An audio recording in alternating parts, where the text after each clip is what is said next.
എല്ലാവർക്കും നമസ്കാരം.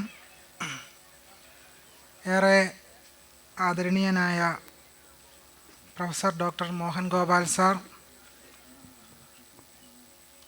വി.ആർ. ജോഷി സാർ, എൻ്റെ പ്രിയപ്പെട്ട സുഹൃത്ത് doctor Amal C Rajan, doctor Adarsha ഉൾപ്പെടെയുള്ള വേദിയിൽ സന്നിഹിതരായിട്ടുള്ള വിശിഷ്ട വ്യക്തിത്വങ്ങളെ, സദസ്സിൽ സന്നിഹിതരായിട്ടുള്ള ഏറെ ബഹുമാന്യരും പ്രിയമുള്ളവരുമായിട്ടുള്ള സഹോദരങ്ങളെ, ഞാനിവിടെ അവതരിപ്പിക്കുന്ന വിഷയം വർണ്ണം ജാതി വർണ്ണാശ്രമ അധർമ്മത്തിൽ എന്ന വിഷയത്തെ അധിഷ്ഠിതമായിട്ടാണ് സംസാരിക്കുന്നത്. മോഹൻ ഗോപാൽ സാർ ഇവിടെ ആമുഖത്തിൽ സൂചിപ്പിച്ചതുപോലെ തന്നെ ദിവസങ്ങളോളം നീണ്ടു നിൽക്കുന്ന ചർച്ചകളുടെയും മറ്റും അനന്തര ഫലമായിട്ടാണ് ഇത്തരമൊരു കോൺഫറൻസ് ഇന്നിവിടെ നടത്തപ്പെടുന്നത്. സാറിൻ്റെ ഒരു പ്രത്യേകത, രാത്രി 12 മണിക്കും 1 മണിക്കും ഒക്കെ നീണ്ടു നിൽക്കുന്ന ഈ ചർച്ചകൾ അദ്ദേഹം എപ്പോഴും വളരെ ഉത്സാഹശാലിയായി എന്നെയും അമലിനെയൊക്കെ പ്രചോദിപ്പിച്ചുകൊണ്ട് ഞങ്ങളോടൊപ്പം നിലകൊള്ളുന്നു എന്നുള്ളത് എന്നെ സംബന്ധിച്ച് വളരെയധികം സന്തോഷം നൽകുന്ന ഒരു കാര്യമാണ്. അതുകൊണ്ട് തന്നെ ഞാൻ ഈ വേദിയിൽ അദ്ദേഹത്തോടുള്ള എൻ്റെ അങ്ങേയറ്റത്തെ ആദരവും അതുപോലെ തന്നെ വർണ്ണിക്കാനാവാത്തതുമായ അനന്തമായ സ്നേഹം അദ്ദേഹത്തോട് ഈ വേദിയിൽ നിസ്സീമമായി പ്രകടിപ്പിക്കാൻ ഞാൻ ആഗ്രഹിക്കുകയാണ്. അദ്ദേഹം ഇത്തരമൊരു വലിയ മൂവ്മെൻറ്റിന് നമ്മളോടൊപ്പം ഉള്ളത് നമുക്ക് പല അർത്ഥത്തിലും പല മാനങ്ങളിലും വലിയ പ്രചോദനവും ദിശാസൂചികയുമാണ് എന്നുള്ള കാര്യം ആമുഖമായി സൂചിപ്പിക്കാൻ ആഗ്രഹിക്കുന്നു. വർണ്ണത്തെയും ജാതിയെ സംബന്ധിച്ചുള്ള ചർച്ചയിലേക്ക് കടക്കുന്നതിന് മുമ്പ് ഒരു ശ്ലോകം ചൊല്ലിക്കൊണ്ട് ഈ വിഷയത്തിലേക്ക് കടക്കാമെന്നാണ് ഞാൻ വിചാരിക്കുന്നത്. ആ ശ്ലോകം സംസ്കൃതത്തിലെ തന്നെ ഏറ്റവും വലിയ ദാർശനികൻ എന്ന് അറിയപ്പെടുകയും ശതകത്രയം എന്നറിയപ്പെടുന്ന ശൃംഗാര ശതകവും നീതി ശതകവും വൈരാഗ്യ ശതകം എന്നൊക്കെ അറിയപ്പെടുന്ന ശ്ലോകങ്ങൾ കൃതി രചിച്ച ഭർതൃഹരിയുടെ കൃതിയിൽ നിന്നുള്ളൊരു ശ്ലോകമാണ്. ആ ശ്ലോകം ഇങ്ങനെയാണ്: ചണ്ഡാലക്കിമയം ദിജാതിരഥവാ ശൂദ്രോദകിം താപസ കിം വാ തത്വനിവേശവേശലമദർ യോഗീശ്വര കോപിക്കും ഇത്യുത്പന്ന വികൽപ്പജൽപ്പമുഖരൈ സംഭാഷ്യമാണാ ജനൈർ നാക്രുദ്ധാ പതിനൈവരുഷ്ടമനസോ യാന്തി സ്വയം യോഗിന.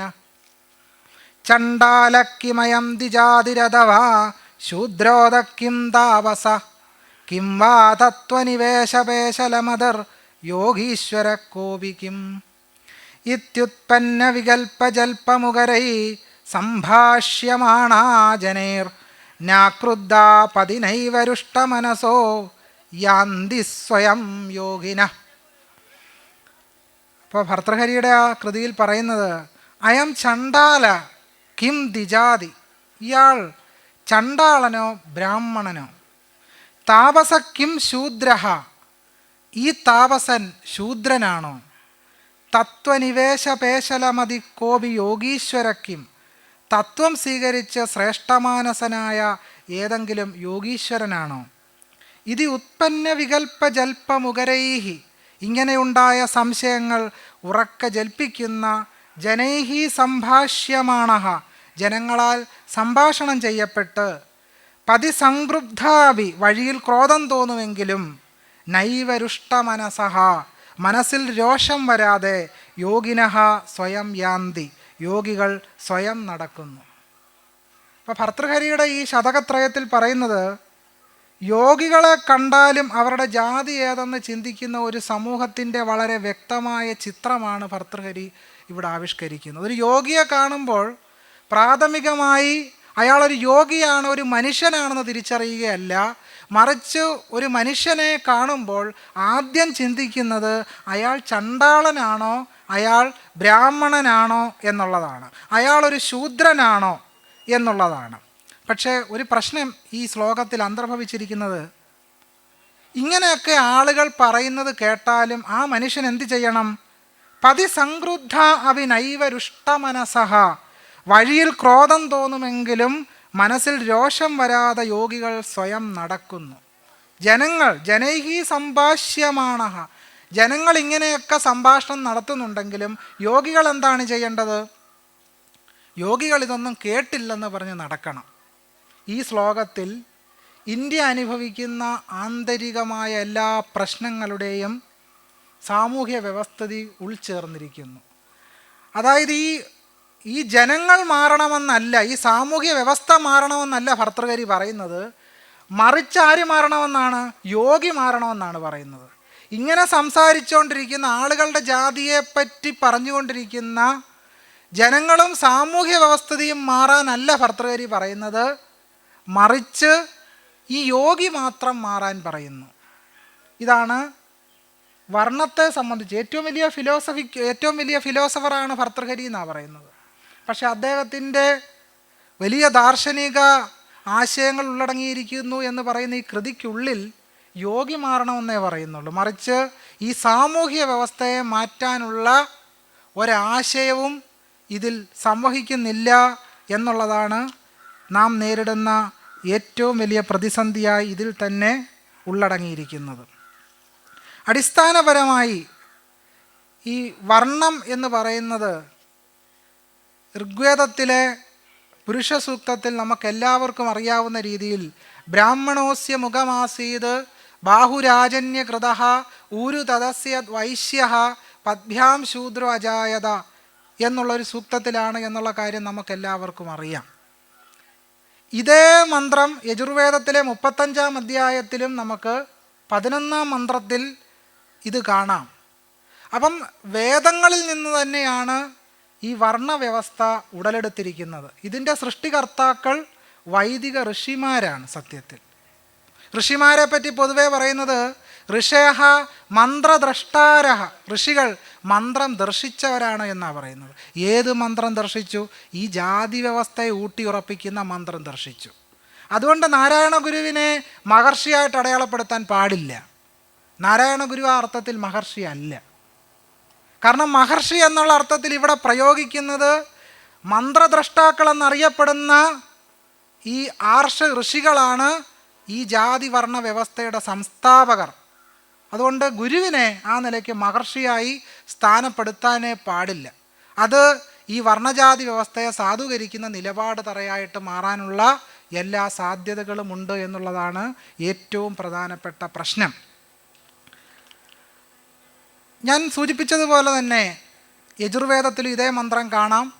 പൊതുവേ പറയുന്നൊരു കാര്യം മോഹൻ ഗോപാൽ സാറ് സൂചിപ്പിച്ചു, വർണ്ണവ്യവസ്ഥ നിങ്ങളുടെ കയ്യിരിക്കുന്ന പ്രസ്താവനയിൽ ആ നോട്ടീസിലും ഇത് കാണാം. വർണ്ണം ജീർണിച്ചാണ് ജാതി ഉണ്ടായത്. വർണ്ണം ആശയപരമായി ആദ്യകാലത്ത് വളരെ ഉന്നതമായ ഒരു സാമൂഹ്യ ദർശനമായിരുന്നുവെന്നും അതിൽ പിൽക്കാലത്ത് വന്ന ഒരു ജീർണത മാത്രമാണ് ജാതി വ്യവസ്ഥ എന്ന് ഉള്ളൊരു വ്യാഖ്യാനങ്ങൾ പൊതുവെ നമുക്ക് കാണാം.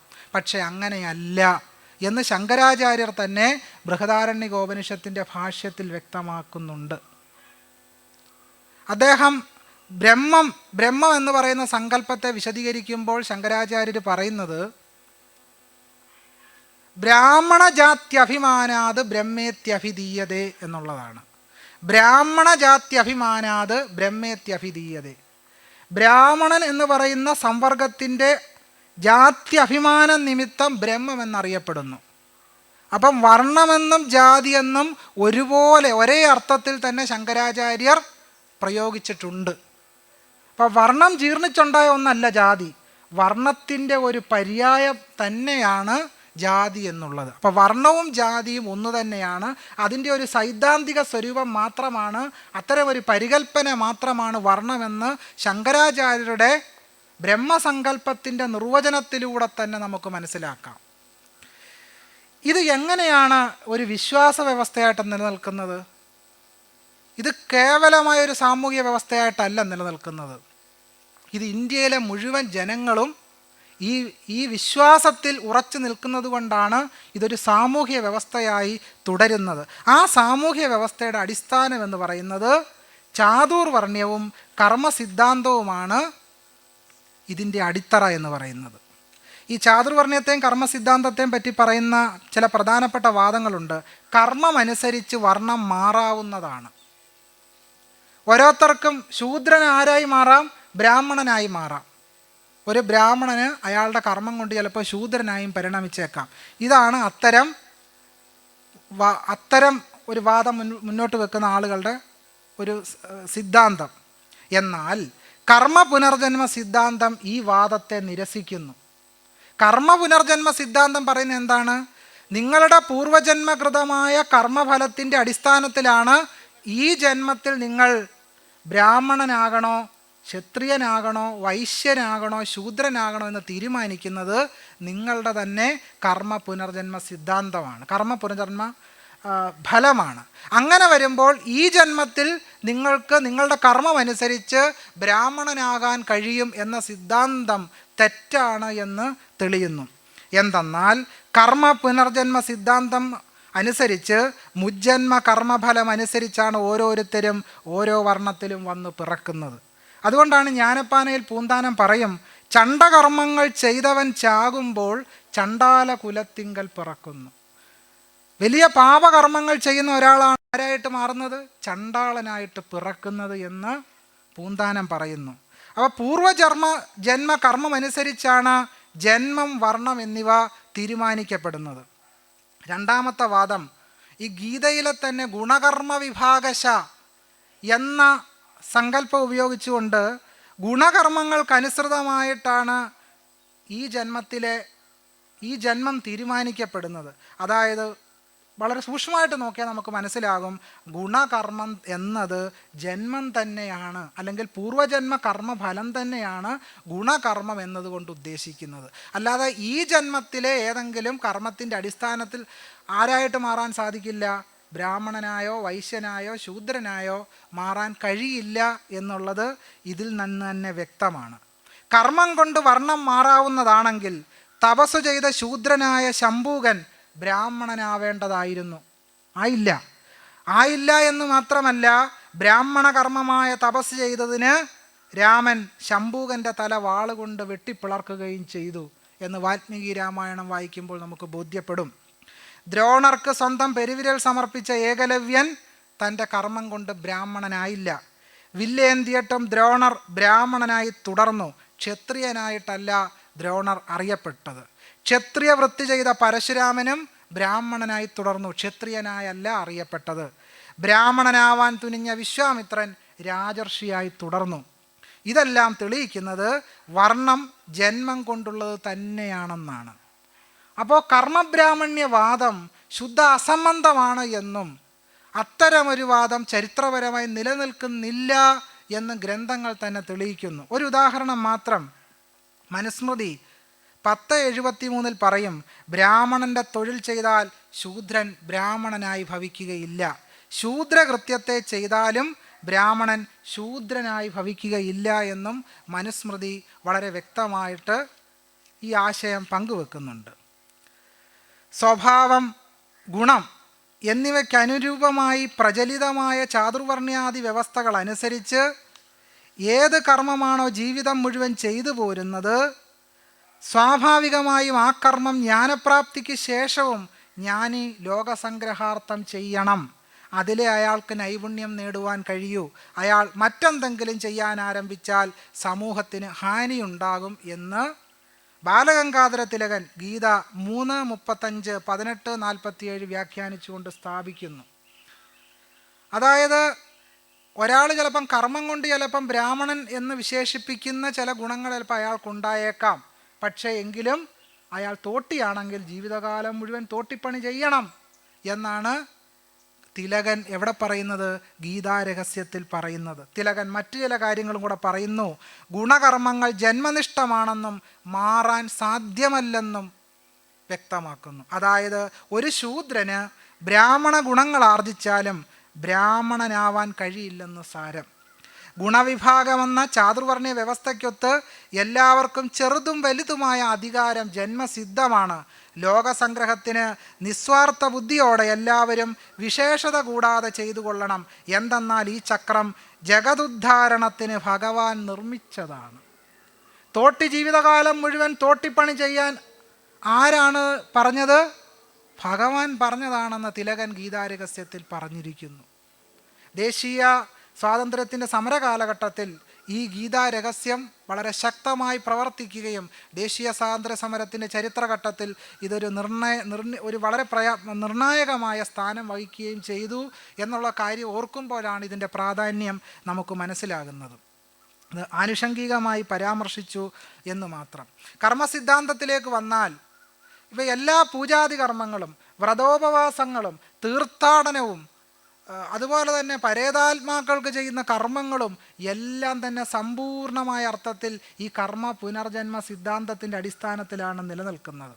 അതുകൊണ്ടാണ് കൊല്ലത്ത് ഒരു വീട്ടിൽ പരേതാത്മാവിന് വേണ്ടി തിലഹവനം നടത്തുന്ന സന്ദർഭത്തിൽ നാരായണ ഗുരുസ്വാമികൾ ആ തിലഹവനം മുടക്കി. അദ്ദേഹം പറഞ്ഞ യുക്തി, ഒരാൾ മരിച്ച ഉടൻ തന്നെ പുനർജനിക്കുമെന്നാണല്ലോ നിങ്ങളുടെ വിശ്വാസം. മരിച്ച ഉടൻ തന്നെ പുനർജനിച്ചു, പിന്നെ തിലഹവനത്തിൻ്റെ ആവശ്യം എന്താണ് എന്ന അതേ യുക്തി ഉപയോഗിച്ചുകൊണ്ട് ഗുരു തിലഹവനത്തെ ഉൾപ്പെടെ ചോദ്യം ചെയ്യുകയും അതിനെ മുടക്കുകയും ചെയ്തതായി കൂട്ടുകോയിക്കൽ വേലായുധൻ നാരായണ ഗുരുവും ഗൃഹസ്ഥ ശിഷ്യന്മാരും എന്ന ഗ്രന്ഥത്തിൽ രേഖപ്പെടുത്തുന്നുണ്ട്. പക്ഷേ ശങ്കരാചാര്യർ എന്താണ് പറയുന്നത്? ചാന്തോക്യോപനിഷത്ത് 5:10-7 ഭാഷ്യത്തിൽ ശങ്കരൻ പറയും, അഥ പുനരേതദ് വിപരീതാഹ കബൂയചരണോപലക്ഷിത കർമ്മണഃ അശുഭാനുഷയാഭ്യാസോഹയത്തെ കബൂയാം യഥാ കർമ്മയോനിമാബധ്യേരൻ കബൂയാമേവ ധർമ്മസംബന്ധവർജിതാം ജുഗുപ്സിതാം യോനിമാബധ്യേരൻ സ്വയോനിം വാ സൂകരയോനിം വാ ചണ്ഡാലയോനിം വാ സ്വകർമാനുരൂപേണൈവ എന്ന് പറയുന്നു ശങ്കരൻ. നേരെ മറിച്ച് അശുഭശീലത്തോട്, അതായത് അശുഭമായ അനുനയത്തോടു കൂടിയവൻ എന്ന് പറഞ്ഞാൽ പാപം ചെയ്യുന്നവൻ, സ്വകർമ്മത്തിനനുസരിച്ചുള്ള അശോഭനമായ, അതായത് ഒരു തരത്തിലും നല്ലതല്ലാത്ത സ്വയോനിയെയോ പട്ടിയായോ സൂകരയോനിയെയോ പന്നിയായോ ചണ്ഡാളയോനിയെയോ ചണ്ഡാളനായോ ഏതെങ്കിലും ധർമ്മസംബന്ധമില്ലാത്ത നിന്ദ്യമായ യോനിയെ പ്രാപിക്കുന്നതിനും താമസമുണ്ടാകയില്ല എന്ന് ശങ്കരൻ പറയുന്നു. ഇവിടെ ശ്രദ്ധിക്കുക, ഇവിടെ പട്ടിയോടും പന്നിയോടും ഒപ്പമാണ് ചണ്ഡാളരെ സ്ഥാനപ്പെടുത്തുന്നത്. മോഹൻ ഗോപാൽ സാറ് സൂചിപ്പിച്ചതുപോലെ തന്നെ അവർണരെന്ന് സ്ഥാനപ്പെടുത്തുന്ന ബഹുജനങ്ങളെ, വർണ്ണബാഹ്യരായിട്ടുള്ള മുഴുവൻ മനുഷ്യരെയും ഈ ചാതുർവർണ്ണ്യ ബ്രാഹ്മണ്യ വ്യവസ്ഥ മൃതവസ്തുക്കളായിട്ടാണ് പരിഗണിച്ചത് എന്ന ശങ്കരാചാര്യരുടെ ഈ ചാന്തോക്യോപനിഷത്തിൻ്റെ ഭാഷ്യത്തിൽ നിന്ന് തന്നെ വ്യക്തമാക്കുന്നുണ്ട്. തദ്യൈഹ രമണീയ ചരണാഭ്യാസോഹയത്തെ രമണീയാം യോനിമാബധ്യേരൻ ബ്രാഹ്മണയോനിം വാ ക്ഷത്രിയയോനിം വാ വൈശ്യയോനിം വാധ യൈഹ കബൂയചരണാഭ്യാസോഹയത്തെ കബൂയാം യോനിമാബധ്യേരൻ അശ്വയോനിം വാ സൂകരയോനിം വാ ചണ്ഡാലയോനിം വാ എന്ന് പറയുന്നു. അതായത് പുണ്യകർമ്മങ്ങൾ ചെയ്യുന്നവർ ബ്രാഹ്മണരായോ ക്ഷത്രിയരായോ വൈശ്യരായോ ജനിക്കും. പാപികൾ ആരായിട്ട് ജനിക്കും? ഇങ്ങനെ ചണ്ഡാളരായിട്ടും പന്നിയായിട്ടും പട്ടിയായിട്ടും വന്ന് പിറക്കും.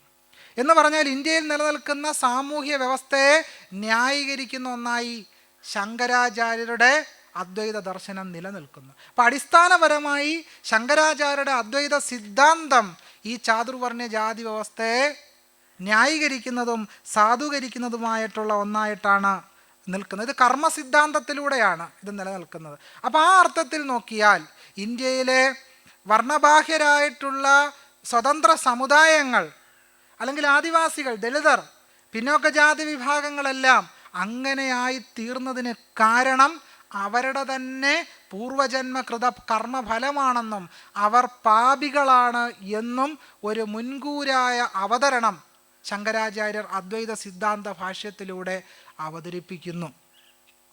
ഇതിനെ സാധൂകരിക്കുന്ന നിലപാട് തറ കൂടുതൽ നമുക്ക് ഗ്രന്ഥ സമുച്ചയങ്ങളിലൂടെ കടന്നുപോയാൽ ബോധ്യപ്പെടും. ചരകസംഹിത ആയുർവേദത്തിലെ ഒരു പ്രധാനപ്പെട്ട ഗ്രന്ഥമാണ് ചരകസംഹിത.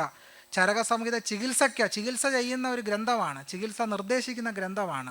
ചരകസംഹിതയിൽ പോലും ഈ ബ്രാഹ്മണ്യം ഹിംസാത്മകമായി കടന്നു കയറിയിരിക്കുന്നു. ചരകസംഹിതയിൽ പറയും, ശരീരസ്ഥാനം 1:116, നിർദ്ദിഷ്ടം ദൈവശബ്ദേന കർമ്മയത് പൗർവദേഹികം ഹേതുസ്തദഭികാലേന രോഗാണാം ഉപലഭ്യത. ഒരാൾക്ക് ഈ ജന്മത്തിലൊരു രോഗം വരുന്നതിന് കാരണം അയാൾ പൂർവജന്മത്തിൽ ചെയ്ത പാപകർമ്മങ്ങളുടെ ഫലമായിട്ടാണ് ഓരോ രോഗങ്ങളും വന്ന് ഭവിക്കുന്നത് എന്ന് ചരകസംഹിത പറയുന്നു. കേരളത്തിലുള്ളവരെല്ലാം ഷുഗറുകാരായി മാറിയതിൻ്റെ കാരണം ബ്രാഹ്മണൻ്റെ സ്വർണം അപഹരിച്ചതാണ് എന്ന് പ്രായശ്ചിത്ത സുധാനിധി പരിശോധിച്ചാൽ ബോധ്യപ്പെടും. ഇങ്ങനെ മനുഷ്യർ പലതരത്തിൽ രോഗികളായി മാറുന്നതിന്, രോഗമുണ്ടാകുന്നതിൻ്റെ കാരണം പോലും സാമൂഹികവും ജീവശാസ്ത്രപരവുമായ കാരണങ്ങൾ അന്വേഷിക്കുന്നതിന് പകരം അതെല്ലാം തന്നെ ഈ കർമ്മസിദ്ധാന്തത്തിലേക്ക് വിളക്കിച്ചേർത്തുകൊണ്ട് മനുഷ്യരെ ഹീനമായി കീഴാളുകളാക്കുന്ന ഒരു അധർമ്മ വ്യവസ്ഥയായിട്ട് ചാതുർവർണ്ണ്യം സ്ഥാനപ്പെട്ടിരിക്കുന്നു എന്നുള്ളതാണ്. ഗീത 14:15 രജസി പ്രളയം ഗത്വ കർമ്മസംഗിഷു ജായതേ തഥാ പ്രലീനസ്തമസി മൂഢയോനിഷു ജായതേ എന്ന് പറയും. രജോ ഗുണത്തിൽ മരണത്തെ പ്രാപിച്ചിട്ട് കർമ്മസക്തന്മാരുടെ ഇടയിൽ ജനിക്കുന്നു. അപ്രകാരം തമോ ഗുണം പ്രലീനമാകുന്നവൻ മൂഢയോനികളിൽ ജനിക്കുന്നു. അപ്പം തമോ ഗുണമുള്ളവരാണ് ആരായിട്ട് ജനിക്കുന്നത്? മൂഢയോനികളായിട്ട് ജനിക്കുന്നത്. സ്വാമി മുനി നാരായണ പ്രസാദിൻ്റെ ഒരു ഗ്രന്ഥമുണ്ട്, ഭഗവത്ഗീതയും ആത്മോപദേശ ശതകവും. ഒരിക്കലും ചേരാത്ത രണ്ട് ഗ്രന്ഥങ്ങളാണ് ഭഗവത്ഗീതയും ആത്മോപദേശ ശതകളും. രണ്ട് വിരുദ്ധ ധ്രുവങ്ങളിൽ നിൽക്കുന്നതാണ്. ഗീത ഉപദേശിച്ച കൃഷ്ണൻ പിന്നീട് ദുഃഖിച്ചിരിക്കാം എന്ന് നാരായണ ഗുരുസ്വാമികൾ പറയുകയുണ്ടായി. അങ്ങനെ പറഞ്ഞ ഗുരുവിൻ്റെ ഗ്രന്ഥവും ഭഗവത്ഗീതയും ചാതുർവർണ്ണ്യത്തെ ഉറപ്പിക്കുന്ന ഭഗവത്ഗീതയും കൂടെ ഒരുമിച്ച് ചേർത്ത് വെച്ചിരിക്കുകയാണ് മുനി നാരായണ പ്രസാദ്. അദ്ദേഹത്തിൻ്റെ വാക്യങ്ങളിലേക്ക് വരാം. ഈ ഗ്രന്ഥത്തിൻ്റെ ഭഗവത്ഗീതയും ആത്മോപദേശ ശതകവും ഒരു താരതമ്യ പഠനം. താരതമ്യം ഉണ്ടെങ്കിലല്ലേ താരതമ്യം ചെയ്യാൻ പറ്റത്തുള്ളൂ. ഭഗവത്ഗീതയും ആത്മോപദേശ ശതകവും തമ്മിൽ ഒരു താരതമ്യമില്ല. മുനിയുടെ വാക്കുകളിലേക്ക് വരാം. ഈ ചാതുർവർണ്ണ്യത്തിൻ്റെ കാര്യം ഇവിടെ കൊണ്ടുവരേണ്ട കാര്യം എന്താണ്? മുനിയുടെ വാക്കുകളാണ്. എന്നിട്ട് പറയുകയാണ്, ചാതുർവർണ്ണ്യം മയാ സൃഷ്ടം, ചാതുർവർണ്ണ്യം ഉണ്ടാക്കിയത് ഞാനാണ് എന്ന്. നമ്മളെല്ലാം ഇവിടെ ഈ പ്രകൃതിയുടെ ഭാഗമായിട്ടാണ് ഉണ്ടായത്. നമ്മൾ ഒരേ തരക്കാരായിട്ടാണോ? പലതരക്കാരായിട്ടാണോ ഉണ്ടായത്? ഓരോരുത്തരും ഓരോ തരമാണ്. വൈവിധ്യം എന്ന് പറയുന്നത് പ്രകൃതിയുടെ പ്രത്യേകതയാണ്, മനുഷ്യ ജീവിതത്തിൻ്റെ പ്രത്യേകതയാണ്. ഈ വൈവിധ്യം എണ്ണിയാൽ ഒടുങ്ങാത്തതാണെങ്കിലും മനുഷ്യരുടെ സ്വഭാവ ഗുണങ്ങളെ നമുക്ക് തരംതിരിക്കാം. അതിനെ ആധുനിക മനഃശാസ്ത്രത്തിൽ ടൈപ്പ് സൈക്കോളജി എന്ന് വിളിക്കും. ഭഗവത്ഗീതയിലെ ചാതുർവർണ്ണ്യവും ടൈപ്പ് സൈക്കോളജിയാണ്. ഓരോരുത്തരും സ്വയം തീരുമാനിക്കണം താൻ ബ്രാഹ്മണനാണോ, ക്ഷത്രിയനാണോ, വൈശ്യനാണോ, ശൂദ്രനാണോ എന്ന്. എന്തിനെ വെച്ചുകൊണ്ട് തന്നിലുള്ള ഗുണം എന്ത്, ആ ഗുണത്തിനനുസരിച്ച് താൻ ചെയ്യുന്ന കർമ്മം എന്ത് എന്നതിനനുസരിച്ച്. ഗുരു എന്താണ് പറഞ്ഞത്? മനുഷ്യാണ മനുഷ്യത്വം ജാതർഗോത്വം ഘവാം യഥാ. യഥാ എങ്ങനെയാണോ ഗവാം ഗോത്വം, പശുവിന് പശുത്വം, തഥാ മനുഷ്യാണ മനുഷ്യത്വം ന ബ്രാഹ്മണാതിരസ്യൈവം എന്ന് ഗുരു പറഞ്ഞു. അപ്പം മനുഷ്യർക്ക് മനുഷ്യത്വം എപ്രകാരം? പശുവിന് പശുത്വം പോലെ. മനുഷ്യർ ഒരു ജാതിയാണ്, പുണർന്നു പെരും എല്ലാവരും ഒരു ഇനമാണ് എന്ന് ഗുരുദേവൻ പറഞ്ഞു. പക്ഷേ ഇവിടെ മുനി നാരായണ പ്രസാദ് ഗുരുവിൻ്റെ മാർഗത്തിൽ നിന്നും വ്യതിചലിച്ച് വർണ്ണാശ്രമധർമ്മത്തിൻ്റെ പാതയിൽ സഞ്ചരിച്ചുകൊണ്ട് മുനി പറയുന്നു, ഭഗവത്ഗീതയിലെ ചാതുർവർണ്ണ്യം ടൈപ്പ് സൈക്കോളജിയാണെന്ന്. അതുകൊണ്ട് കഴിഞ്ഞില്ല. ഗുണകർമ്മ വിഭാഗശ, ഓരോരുത്തരും ഇരിക്കുന്ന ഗുണം, അതിനനുസരിച്ച് അവർ ചെയ്യുന്ന കർമ്മം എന്നിവ വെച്ചുകൊണ്ട് മനുഷ്യരിലെ സ്വഭാവ വൈവിധ്യത്തെ തരംതിരിക്കാം. മയാസൃഷ്ടമെന്ന് ഭഗവാൻ ഗീതയിൽ പറയുമ്പോൾ ഈ തരംതിരിവ് പ്രകൃതി സഹജമാണ് എന്നാണ് അർത്ഥം, ആരോ ഉണ്ടാക്കിയതാണെന്നല്ല. മുനി നാരായണ പ്രസാദിൻ്റെ വാക്കുകൾ ശ്രദ്ധിക്കുക. ഈ തരംതിരിവ് പ്രകൃതി സഹജമാണ്. അസമത്വം പ്രകൃതി നിയമമാണെന്നാണ് ആര് പറയുന്നത്? മുനി നാരായണ പ്രസാദ് പറയുന്നത്. അസമത്വം പ്രകൃതി നിയമമാണെന്ന്. ഗുണകർമ്മ വിഭാഗശ. ഗുരു എന്താണ് ഗുണകർമ്മത്തെ പറ്റി പറഞ്ഞത്? ഗുണകർമ്മങ്ങളിൽ സ്ഥായിയായി ഒന്നുമില്ലല്ലോ, ഗുണകർമ്മങ്ങളിൽ സ്ഥായിയായി ഒന്നുമില്ലല്ലോ എന്ന് പറഞ്ഞ ഗുരുവിൻ്റെ ശിഷ്യന്മാരെന്ന് നടിക്കുന്നവർ ഈ ഗുണകർമ്മത്തെ വെച്ചുകൊണ്ട് ഗുരുവിനെ വ്യാഖ്യാനിക്കാൻ ശ്രമിക്കുന്നു. യഥാർത്ഥത്തിൽ ഇവർ ചെയ്യുന്നത് വർണ്ണാശ്രമത്തെ വ്യാഖ്യാനിക്കലാണ്. അതുകൊണ്ട് ഈ വേദിയിൽ വളരെ ശക്തമായി തന്നെ പറയാൻ ആഗ്രഹിക്കുന്നത്, നാരായണ ഗുരുവിനെ മുനി നാരായണ പ്രസാദ് വായിക്കുന്നത് ചാതുർവർണ്ണ്യത്തിൻ്റെ കണ്ണട വെച്ചുകൊണ്ടാണ്.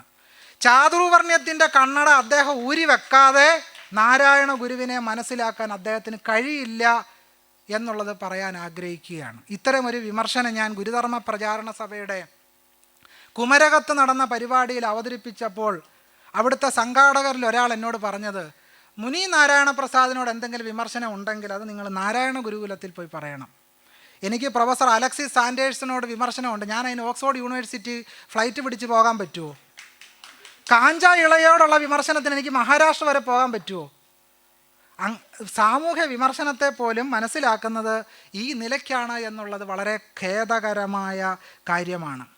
സ്വധർമ്മം ചെയ്യണമെന്ന് വെച്ചാൽ പരമ്പരയായുള്ള കുലത്തൊഴിൽ ചെയ്യണമെന്നല്ല അർത്ഥം.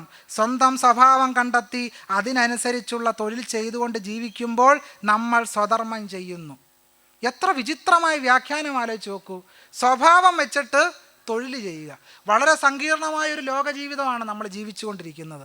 അതിനകത്ത് സ്വഭാവം വെച്ചുകൊണ്ട് തൊഴിൽ ചെയ്യണമെന്നൊക്കെ വ്യാഖ്യാനിക്കുന്നത് അങ്ങേയറ്റത്തെ ചാതുർവർണ്ണ്യ വ്യാഖ്യാനമാണെന്ന് പറയാതെ നിവൃത്തിയില്ല.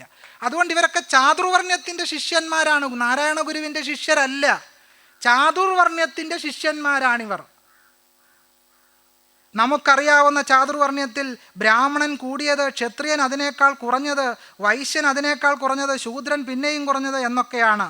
ഭഗവത്ഗീതയിലെ ചാതുർവർണ്ണ്യത്തിലോ ഈ 4-ാമത്തെ അധ്യായത്തിൽ ചാതുർവർണ്ണ്യം എന്ന വാക്കേ ഉള്ളൂ. വിശദാംശങ്ങളെല്ലാം 18-ാമത്തെ അധ്യായത്തിൽ കിടക്കുകയാണ്. അതാരും പഠിപ്പിക്കുന്നില്ല. അവിടെ ആര് ബ്രാഹ്മണൻ, ആര് ക്ഷത്രിയൻ, ആര് വൈശ്യൻ, ആര് ശൂദ്രൻ എന്നൊക്കെ വിശദമാക്കുന്നുണ്ട്. 18-ാം അധ്യായം വായിച്ചു നോക്കിയാൽ നമുക്ക് ബോധ്യപ്പെടും. ഒരു ശൂദ്രൻ ചെയ്യേണ്ട ജോലി എന്താണെന്ന് വളരെ വ്യക്തമാക്കിയിട്ടുണ്ട്. ദ്വിജാതി ശുശ്രൂഷ, ജീവിതകാലം മുഴുവൻ ദ്വിജാതികളുടെ ശുശ്രൂഷ ചെയ്യുക, ഇതാണ് ഒരു ശൂദ്രൻ്റെ ജോലി എന്ന് വളരെ വ്യക്തമായിട്ട് ഗീത 18-ാം അധ്യായത്തിൽ പറഞ്ഞിരിക്കുന്നു.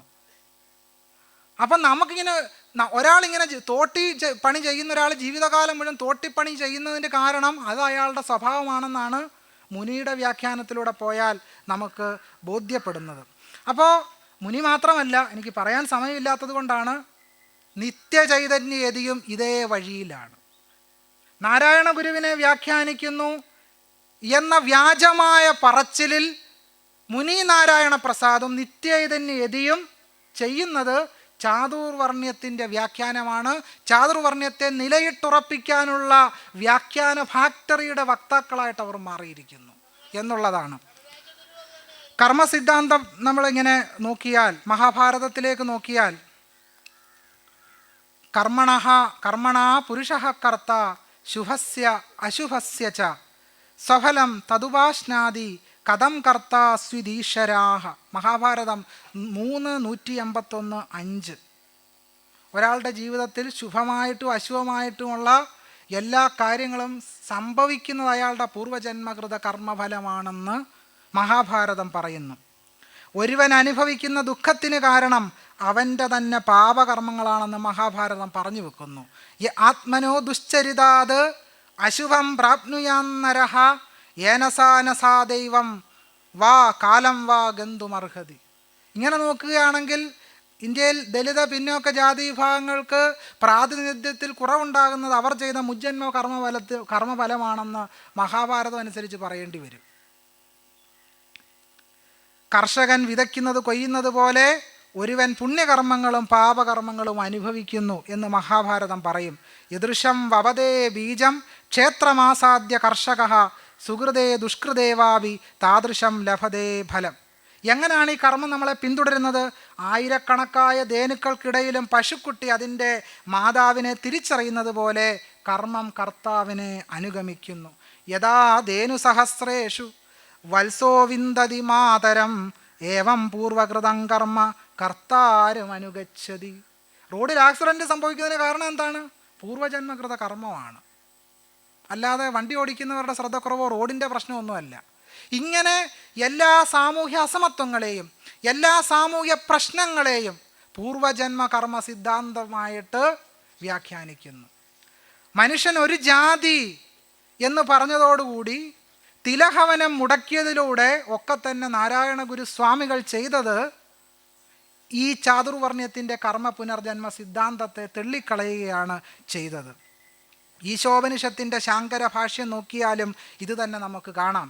അധശാസ്ത്രവിഹിതാനി കർമാണി അഗ്നിഹോത്രാദീനി കുറുവന്നേവ ജീവീഷേത് എന്ന് തുടങ്ങുന്ന ഈശോപനിഷത്ത് വ്യാഖ്യാനിക്കുമ്പോൾ ശങ്കരൻ പറയുന്നത്, അതിനാൽ ശാസ്ത്രങ്ങളിൽ വിധിച്ചിട്ടുള്ള അഗ്നിഹോത്രം മുതലായ കർമ്മങ്ങളെ ചെയ്തുകൊണ്ടാണ് ജീവിക്കാൻ ഇച്ഛിക്കേണ്ടത് എന്ന് പറയുമ്പോൾ ആരാണ് ഈ ശാസ്ത്രവിഹിതമായ കർമ്മം ചെയ്യാൻ അധികാരി? മനുസ്മൃതിയും അതുപോലെ തന്നെ ശങ്കരാചാര്യരും പറയും അത് ത്രൈവർണികർക്ക് മാത്രമാണ് എന്ന്.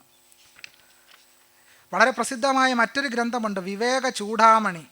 വിവേക ചൂടാമണി നോക്കുമ്പോൾ വളരെ ദാർശനികമായി വളരെയധികം വ്യാഖ്യാനിക്കുകയും സന്ധ്യനാമം പോലെ ജപിക്കുകയും ചെയ്യുന്നൊരു ഗ്രന്ഥമാണ് വിവേക ചൂടാമണി. അതിൽ പറയും, ജന്തൂനാം നരജന്മ ദുർലഭമത പുംസ്തം തതോ വിപ്രദ തസ്മാത് വൈദിക ധർമ്മമാർഗപരത വിദ്വത്വമസ്മാത് പരം ആത്മാനാത്മവിവേചനം സ്വനുഭവോ ബ്രഹ്മാത്മനാ സംസ്ഥിതർ മുക്തിർനോ ശതകോടി ജന്മസുഹൃതൈർ പുണ്യർ വിനാലഭ്യതേ. ജീവികൾക്ക് നരജന്മം കിട്ടുക തന്നെ വളരെ പ്രയാസകരമാണ്. നരജന്മം കിട്ടിയാലും പുരുഷനായി പിറക്കാൻ അതിലും പ്രയാസം. പുരുഷാധിപത്യത്തെ ന്യായീകരിക്കുന്നത് നോക്കൂ. പുരുഷനായി പിറന്നാലോ പുംസ്തം തതോ വിപ്രത, പുരുഷനായാൽ മാത്രം പോരാ, ബ്രാഹ്മണനായി ജനിക്കുക എന്ന് പറഞ്ഞാൽ അതിനേക്കാട്ടിലും ശ്രേഷ്ഠമായ പുണ്യകർമ്മമാണ്. ഞാൻ പറഞ്ഞു വരുന്നത്, ഈ സംസ്കൃതത്തിൽ എഴുതപ്പെട്ട ഇതിഹാസങ്ങളും പുരാണങ്ങളും ഉപനിഷത്തുക്കളും ചേർന്നാണ് ഇന്ത്യയിൽ ഈ വർണ്ണജാതി വ്യവസ്ഥയെ ഊട്ടി ഉറപ്പിച്ചത്. പക്ഷേ ഇതിനെ വിമർശിച്ചുകൊണ്ട് അവർണരായ ബുദ്ധിജീവികളും എഴുത്തുകാരും രംഗത്ത് വന്നാൽ അപ്പോൾ ഈ സവർണർ പറയും ഇവരെല്ലാം ജാതി പറയുകയാണ്. പക്ഷേ ഈ ജാതി വ്യവസ്ഥയെ ഊട്ടി ഉറപ്പിച്ചത് ആരാണ്? ഈ സംസ്കൃതത്തിൽ ഗ്രന്ഥം എഴുതിയ ഈ മഹർഷിമാരാണ്. കോട്ടൺ കോട്ട് വായിക്കണം, മഹർഷിമാരാണ്. ഈ മഹർഷിമാരാണ് എന്തെഴുതി ഉണ്ടാക്കിയത്? ഇന്ത്യയിൽ ജാതി വ്യവസ്ഥ അരക്കിട്ടുറപ്പിച്ചത്. അതുകൊണ്ടാണ് സഹോദരൻ അയ്യപ്പൻ പറഞ്ഞത്, ബുക്കുകൾക്കും പൂർവികർക്കും ഈ അവരോടുള്ള ഈ വിധേയത്വം നമ്മൾ ഉപേക്ഷിക്കണമെന്ന് സഹോദരൻ അയ്യപ്പൻ ആഹ്വാനം ചെയ്തത്. ഈ വർണ്ണവ്യവസ്ഥ അനുസരിച്ചാണ് ഒരു മനുഷ്യനെ പരിഗണിച്ചിരുന്നത്, ഒരു മനുഷ്യനെ സ്വീകരിച്ചിരുന്നത്, ഒരു മനുഷ്യനെ അടയാളപ്പെടുത്തിയിരുന്നത്. അതിലൊരു പ്രധാനപ്പെട്ട കാര്യം മാത്രം പറയാം. നമ്മൾ മിക്കവാറും കേൾക്കുന്ന ഒരു കാര്യമാണ് അതിഥി ദേവോ ഭവ. ഞാൻ കഴിഞ്ഞ നമ്മുടെ കൺവെൻഷനിൽ പറഞ്ഞൊരു കാര്യം ഈ വസുദൈവ കുടുംബകത്തെ പറ്റി ഞാൻ സൂചിപ്പിച്ചിരുന്നു. വലിയ മഹത്തായ വാക്യമാണെന്നാണ് പറയുന്നത്. അതുപോലൊരു വാക്യമാണ് അതിഥി ദേവോ ഭവ. അതിഥിയെ ദേവനായിട്ട് കരുതണം. കേൾക്കുമ്പോൾ നമ്മളൊക്കെ വിചാരിക്കും നമ്മൾ മറ്റുള്ള ഈ ഇന്ത്യയിലെ അവർണരെയൊക്കെ വളരെ വിശാലമായിട്ട് പരിഗണിക്കുന്നൊരു യുക്തിയാണ്, എല്ലാ മനുഷ്യരെയും തുല്യരായിട്ട് പരിഗണിക്കുന്നൊരു യുക്തിയാണ് അതിഥി ദേവോ ഭവ എന്നുള്ളത്. പക്ഷെ അങ്ങനെയല്ല എന്ന ആപസ്തംഭ ധർമ്മസൂത്രം പരിശോധിച്ചാൽ ബോധ്യമാകും. അഗ്നിരിവ ജ്വലൻ അതിഥിരഭ്യാഗച്ഛതി ധർമ്മേണ വേദാനാമേകൈകം ശാഖാമതീത്യ ശ്രോത്രിയോ ഭവതി സ്വധർമ്മയുക്തം കുടുംബിനം അഭ്യാഗച്ഛതി ധർമ്മപുരസ്കാരോ നാന്യപ്രയോജനഹാസോ അതിഥിർഭവതി തസ്യ പൂജായാം ശാന്തി സ്വർഗശ്ച. അതിഥി എന്ന് പറയുന്നത് ആരാണ്? വേദത്തിൻ്റെ ഏതെങ്കിലും ഒരു ശാഖ പഠിച്ച ശ്രോത്രിയനായ സ്വന്തം ധർമ്മം ചെയ്യുന്ന ഒരു ബ്രാഹ്മണൻ മാത്രമേ ആരാകൂ? അതിഥിയാകൂ. ബാക്കി ആരും അതിഥിയാകില്ല. ഗൗതമധർമ്മസൂത്രം 15:6-9 വരെയുള്ള മന്ത്രങ്ങൾ പറയും, ശക്തിതഃ പ്രകർഷേത് ഗുണസംസ്കാരവിധിന്നന്യസ്യ നവാവരൻ ഭോജയേദയുജഃ യഥോത്സാഹം വാ ശ്രോത്രിയാൻ വാഗ്രൂപവയഃ ശീലസമ്പന്നഃ. ശക്തിയും പ്രകർഷവും ഗുണസംസ്കാരവുമുള്ള ഒരു ശ്രോത്രിയനായ, വാക്കും രൂപവും വയസ്സും കൊണ്ട് ശീലസമ്പന്നനായ ഒരാളെ മാത്രമേ അതിഥിയായി കരുതാവൂ എന്ന് ഗൗതമധർമ്മസൂത്രം പറയും. ഇനി അതിഥിയാക്കാൻ കൊള്ളാത്തവരാരൊക്കെയാണ്? അതും വ്യക്തമാക്കുന്നുണ്ട്. നഭോജയേത് സ്തേനക്ലീബ പതിത നാസ്തികഃ. ഗൗതമധർമ്മസൂത്രം 15-16. കള്ളൻ, പതിതജാതിക്കാരൻ, കാവൽക്കാരൻ എന്നിവരെ എന്തു ചെയ്യാൻ പാടില്ല? അതിഥിയായി ക്ഷണിച്ചവർക്ക് ഭക്ഷണം കൊടുക്കാൻ പാടില്ല. ചികിത്സ ചെയ്യുന്ന ഡോക്ടർമാരെ, വൈദ്യന്മാരെ ബഹുമാനിക്കാൻ പാടില്ല എന്ന് പറഞ്ഞ സിദ്ധാന്തമുള്ള ഗ്രന്ഥങ്ങളാണ് ഈ ധർമ്മശാസ്ത്രങ്ങൾ. ചികിത്സ ചെയ്യുന്ന ഡോക്ടർമാരെ വർജിച്ച, വൈദ്യന്മാരെ വർജിച്ച പാരമ്പര്യമാണ് ഈ വർണ്ണധർമ്മ പാരമ്പര്യത്തിനുള്ളത്. എന്നിട്ട് അവർ പിന്നീട് ധന്വന്തരി എന്ന് പറയുന്ന ഒരു അവതാരമൂർത്തി വന്നിട്ടാണ് ആയുർവേദം സൃഷ്ടിച്ചത് എന്ന് പറഞ്ഞുകൊണ്ട് ഇന്ത്യയിലെ തദ്ദേശീയ ജനവിഭാഗങ്ങൾ ആർജിച്ചെടുത്ത അറിവ് രൂപങ്ങളെ ബ്രാഹ്മണ്യം സ്വാംശീകരിക്കുകയാണ് ചെയ്തത്. വർണ്ണം, തൊഴിലിൽ ഓരോ വിഭാഗത്തിനും ഏതൊക്കെ തൊഴിൽ ചെയ്യണം എന്ന് വർണ്ണക്രമത്തിൻ്റെ അടിസ്ഥാനത്തിൽ തരംതിരിക്കുകയും അതിലേക്ക് മനുഷ്യരെ കൊടുക്കുകയും ചെയ്തു.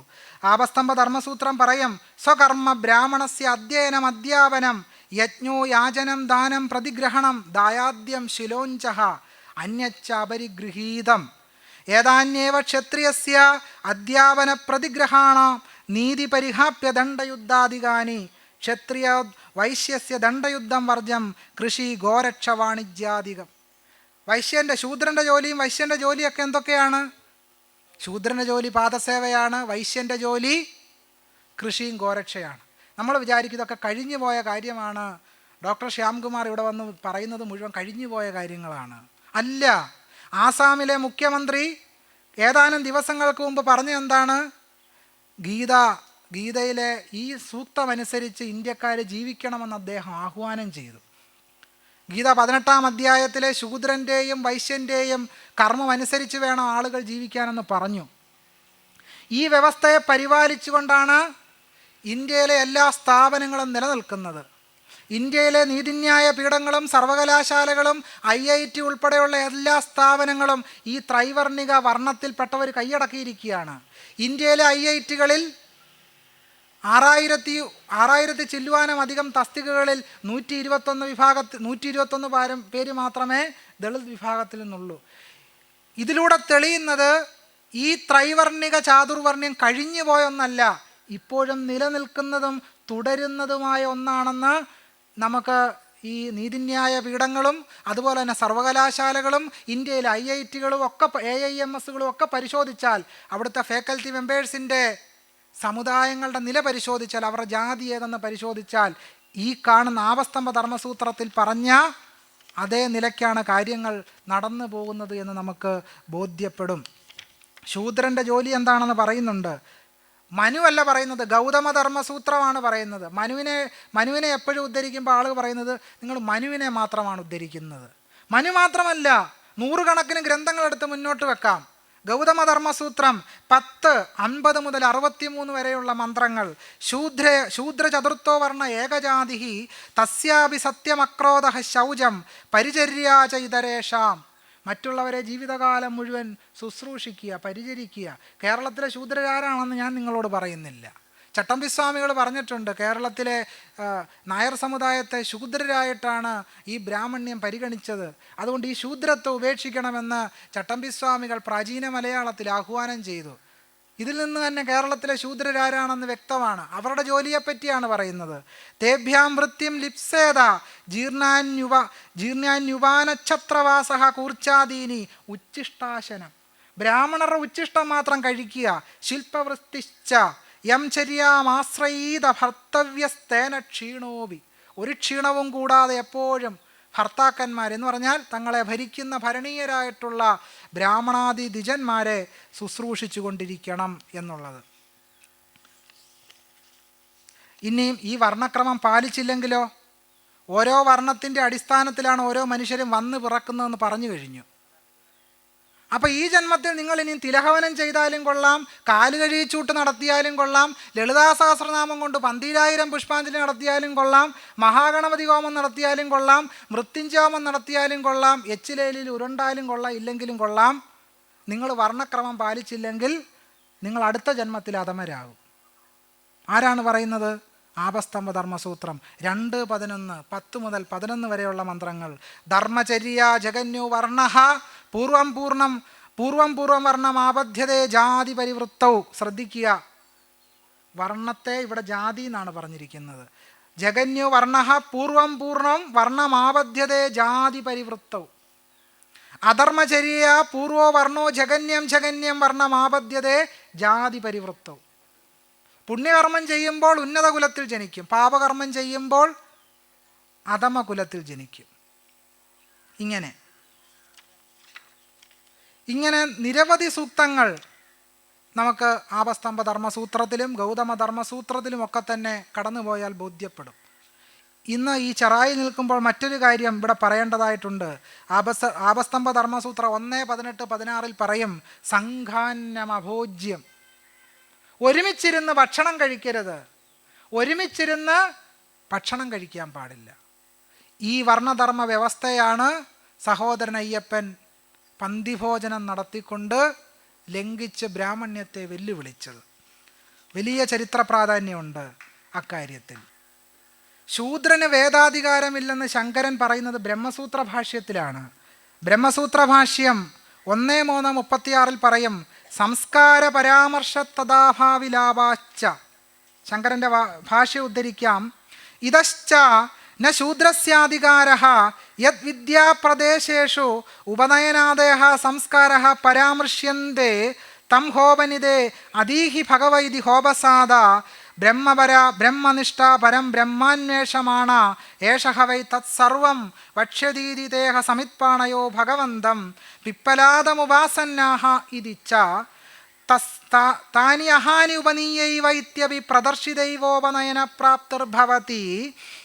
ശൂദ്രസ്യ ച സംസ്കാരാഭാവോ അഭിലപ്യതേ ശൂദ്രശ്ചതുർത്ഥോ വർണ്ണ ഏകജാതിഃ ഇത്യേകജാതിത്വസ്മരണാത് ന ശൂദ്രേ പാതകം കിം ചിന്ന ച സംസ്കാരമർഹതി ഇത്യാദിഭിശ്ച. സംസ്കാരത്തെക്കുറിച്ച് പറഞ്ഞിട്ടുള്ളത് കൊണ്ടും അതില്ലെന്ന് വ്യക്തമാക്കിയിട്ടുള്ളത് കൊണ്ടും വേദവിദ്യയ്ക്ക് സംസ്കാരം വേണമെന്ന് പറഞ്ഞിട്ടുള്ളത് കൊണ്ടും ശൂദ്രൻ അതില്ലെന്ന് വ്യക്തമാക്കിയിരിക്കുന്നു. വിദ്യാസന്ദർഭങ്ങളിലൊക്കെ ഉപനയനാദി സംസ്കാരങ്ങൾ വേണമെന്ന് പറഞ്ഞിട്ടുള്ളത് കൊണ്ട് ശതപഥ ബ്രാഹ്മണത്തിലാണത് പറഞ്ഞിരിക്കുന്നത്. 4-ാം വർണ്ണത്തിൽപ്പെട്ട ശൂദ്രൻ ഏകജാതിയാണ് എന്നിങ്ങനെ മനു വ്യക്തമാക്കിയിട്ടുള്ളതിനാലും ശൂദ്രന് സംസ്കാരമില്ല എന്നാണ് പറയുന്നത്. ശൂദ്രന് സംസ്കാരമില്ലെന്ന് ആര് പറയുന്നു? ശങ്കരൻ പറയുന്നു. കേരളത്തിലെ ശൂദ്രനാണ് ഇപ്പോൾ ഏറ്റവും കൂടുതൽ അദ്വൈത വായിച്ചുകൊണ്ടിരിക്കുന്നത്. അദ്വൈത ഭാഷ്യം ചമയ്ക്കുന്നത് തന്നെ കേരളീയ ശൂദ്രരാണെന്ന് പറഞ്ഞാലും തരക്കേടില്ല. ബ്രഹ്മസൂത്രത്തിൽ നിന്നൊരു കാര്യം കൂടി ഉദ്ധരിക്കാം. ബ്രഹ്മസൂത്രം 1:3-37 ശ്രവണാധ്യയന പ്രതിഷേധാ സ്മൃതേശ്ച. സ്മൃതിയിൽ ശൂദ്രന് വേദശ്രവണം, വേദപഠനം, അർത്ഥഗ്രഹണം ഇവയൊക്കെ നിഷേധിച്ച് കാണുന്നത് കൊണ്ടും ശൂദ്രന് വേദാധികാരമില്ല. ആ ഭാഷ്യഭാഗം നമുക്കൊന്ന് വായിക്കാം. ഇതശ്ച ന ശൂദ്രസ്യാധികാരഃ യദസ്യ സ്മൃതേഹി. സ്മൃതിയിൽ അങ്ങനെ പറയുന്നത് കൊണ്ട് ശ്രവണാധ്യയനാർത്ഥ പ്രതിഷേധോ ഭവതി. ശൂദ്രൻ വേദം വായിക്കുന്നതും പഠിക്കുന്നതും നിഷേധിച്ചിരിക്കുന്നു. വേദശ്രവണ പ്രതിഷേധ തദർത്ഥജ്ഞാനാനുഷ്ഠാനയോശ്ച പ്രതിഷേധ ശൂദ്രസ്യ സ്മര്യതേ. ശ്രവണ പ്രതിഷേധസ്താവത്, ശ്രദ്ധിക്കേണ്ട വരികളാണ്, ശ്രവണ പ്രതിഷേധസ്താവത് അധഹാസ്യ വേദമുപസൃണ്മതസ്ത്രഭുജതുഭ്യാം ശ്രോത്രപ്രതിപൂരണം ഇതി. വേദം ചൊല്ലുന്ന ശൂദ്രൻ്റെ ചെവിയിൽ ഈയമൊരുക്കി ഒഴിക്കണമെന്ന് പറഞ്ഞത് ആര് മാത്രമല്ല? ധർമ്മസൂത്രകർത്താക്കൾ മാത്രമല്ല, കേരളത്തിൽ കാലടിയിൽ ജനിച്ചു എന്ന് പറയപ്പെടുന്ന ശങ്കരാചാര്യരും പറയുന്നു വേദം കേൾക്കുന്ന ചെവി അവർണറുടെ പ്രത്യേകിച്ച് ശൂദ്രരുടെ ചെവിയിൽ ഈയമൊരുക്കി ഒഴിക്കണം എന്ന്. വലിയ അദ്വൈത സിദ്ധാന്തിയാണെന്നാണ് പറയുന്നത്. പക്ഷേ മനുഷ്യരെ ഒന്നായി കാണാൻ ആർക്ക് സാധിച്ചിട്ടില്ല? ഈ ശങ്കരന് സാധിച്ചില്ല. പത്യുഹവ ഏത ശ്മശാനം യശൂദ്ര തസ്മാത് ശൂദ്ര സമീപേനാദ്യേതവ്യം ഇതി ച. എന്തുകൊണ്ടാണെന്ന് വ്യക്തമാക്കുക. കാരണം ശൂദ്രൻ ഒരു ശ്മശാനമാണ്. എന്തുകൊണ്ടാണ് അദ്ദേഹത്തിൻ്റെ സമീപം വേദം പഠിക്കാൻ പാടില്ലെന്ന് പറയുന്നത്? കാരണം ശൂദ്രൻ ഒരു ശ്മശാനമാണ്. മനുഷ്യരെ ശവം ദഹിപ്പിക്കുന്ന ശ്മശാനമായിട്ട് കാണുന്ന പ്രത്യയശാസ്ത്രമാണ് അദ്വൈത വേദാന്തം. അതുകൊണ്ട് നാരായണ ഗുരുസ്വാമികളെ അദ്വൈത വേദാന്തി എന്ന് പറയാൻ പാടില്ല. കാരണം അദ്വൈതം എന്താണ് പറയുന്നത്? ശൂദ്രൻ്റെ സമീപത്തിരുന്ന് വേദം ചൊല്ലാൻ പാടില്ല. ശൂദ്രൻ ഒരു ശ്മശാനമാണെന്ന് പറയുന്നു. അതയേവ അധ്യയന പ്രതിഷേധ യസ്യ ഹി സമീപേവി നാദ്യവ്യം ഭവതി സ കഥമശ്രൂതമധീത ഭവതി ച വേദോച്ചാരണേ ജിഹ്വാച്ഛേദ ധാരണേ ശരീരഭേദ ഇതി. വേദം ചൊല്ലുന്ന ശൂദ്രൻ്റെ നാക്ക് വെട്ടിപ്പിളർക്കണം. ജിഹ്വാച്ഛേദ ധാരണേ ശരീരഭേദ ഇതി. വേദം ഗ്രഹിച്ചാൽ ശൂദ്രൻ്റെ ശരീരം തകർക്കണം. അതേവ ച അർത്ഥാദർത്ഥജ്ഞാനാനുഷ്ഠാനയോ പ്രതിഷേധാ ഭവതി ന ശൂദ്രായ മതിം ദദ്യാത്. ശ്രദ്ധിക്കുക, ന ശൂദ്രായ മതിം ദദ്യാത്. മതിം എന്നുള്ളത് ബുദ്ധി എന്നുള്ള അർത്ഥത്തിലാണ്, പക്ഷെ രണ്ടർത്ഥമുണ്ട്, വേദം എന്നും അർത്ഥമുണ്ട്. ശൂദ്രന് അതുകൊണ്ട് ബുദ്ധി കൊടുക്കാൻ പാടില്ല, ശൂദ്രന് ജ്ഞാനമുണ്ടാകാൻ പാടില്ല, ശൂദ്രന് ജ്ഞാനമുണ്ടാകാൻ പാടില്ല. ശ്രദ്ധിക്കേണ്ട ഏറ്റവും പ്രസക്തമായ വചനം. ഇന്ത്യയിലെ ശൂദ്രന് അറിവുള്ളവരാകാൻ പാടില്ല എന്ന് പറഞ്ഞ ഗ്രന്ഥത്തിൻ്റെ പേരാണ് ബ്രഹ്മസൂത്രം. ബ്രഹ്മസൂത്രം. ദ്വിജാതീനാം അധ്യയനം വിദ്യാദാനമിതിജ. ദ്വിജാതികൾക്ക് പഠനവും യാഗവും ദാനവും ഒക്കെ പറഞ്ഞിട്ടുള്ളൂ. യേശാം പുനഃ പൂർവകൃത സംസ്കാരവശാത് വിദുരധർമ്മവ്യാധ പ്രഭൃതീനാം ജ്ഞാനോൽപത്തി തേഷാം ന ശക്യതേ ഫലപ്രാപ്തി പ്രതിഷേധം ജ്ഞാനസ്യൈകാന്തിക ഫലത്വാത്. മഹാഭാരതത്തിലെ വിതുരൻ്റെയോ ധർമ്മവ്യാധൻ്റെയോ കഥയൊക്കെ നിങ്ങൾ ചിലപ്പോൾ കണ്ടേക്കാം.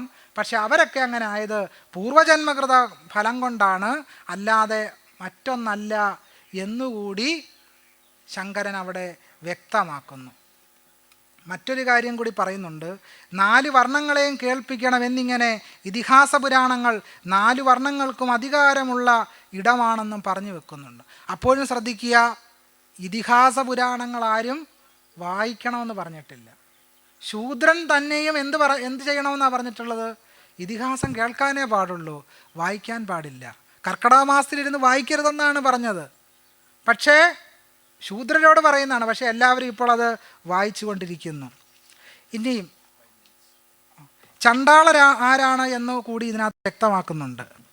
1934 പുനശ്ശേരി നമ്പി നീലകണ്ഠ ശർമ്മ ക്ഷേത്രപ്രവേശന കമ്മിറ്റി റിപ്പോർട്ടിൽ ആരാണ് ചണ്ടാളന്മാരെന്ന് വ്യക്തമാക്കുന്നു.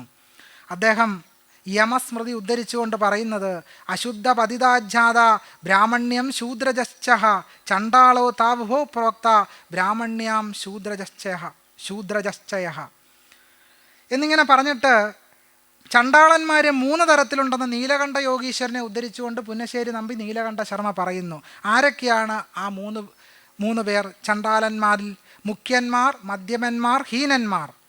അതിൽ പുന്നശ്ശേരിയുടെ വാക്കുകളാണ്, അതിൽ ഈഴവർ, ആശാരി മുതലായ ശില്പികൾ ഇവർ മുഖ്യന്മാരായ ചണ്ടാളന്മാരും, വേടൻ, പുലയൻ, പറയൻ മുതലായവർ ഹീനന്മാരായ ചണ്ടാളന്മാരും, മറ്റ് തീണ്ടൽ ജാതിക്കാരെല്ലാം ചണ്ടാളന്മാരാണെന്നും സിദ്ധിക്കുന്നു.